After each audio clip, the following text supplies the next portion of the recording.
तो अब हमने आईआईटी बॉम्बे के साथ एक आर्टिफिशियल इंटेलिजेंस का टूल बनाया है। हम लोग 60% तक एक्यूरेसी पर पहुंचे। उनका कहना है कि अगले 4 महीने में हम 100% एक्यूरेसी पर पहुंचेंगे। ভারতের মুম্বাই থেকে অবৈধ অভিবাসীদের শনাক্ত ও বহিষ্কারের প্রক্রিয়ায় এবার কৃত্রিম বুদ্ধিমত্তা বা এআই প্রযুক্তি ব্যবহার করতে যাচ্ছে মহারাষ্ট্র সরকার।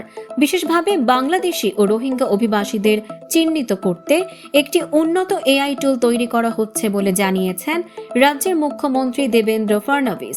সম্প্রতি এনডিটিভি পাওয়ার প্লে অনুষ্ঠানে তিনি এই তথ্য জানান। ফডনভিস বলেন, আইআইটি বোম্বের প্রযুক্তিগত সহায়তায় এই টুলটি তৈরি করা হচ্ছে এবং বর্তমানে এটি প্রায় 60% নির্ভুলভাবে কাজ করতে পারছে। আগামী 4 মাসের মধ্যে এই নির্ভুলতা 100% পৌঁছাবে বলে সরকারের আশা।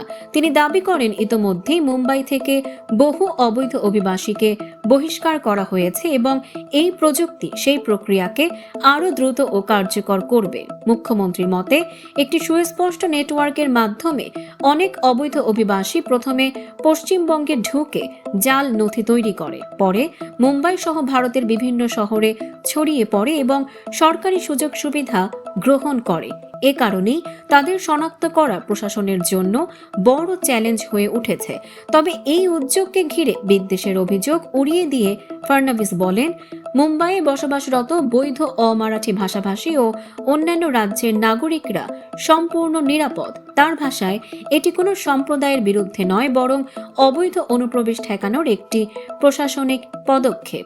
একই সঙ্গে তিনি জানান, মুম্বাইকে আরও বাসযোগ্য করতে গণপরিবহন আধুনিকীকরণ, যানজট কমানো এবং অবকাঠামো উন্নয়নের নানা প্রকল্প সরকার হাতে নিয়েছে।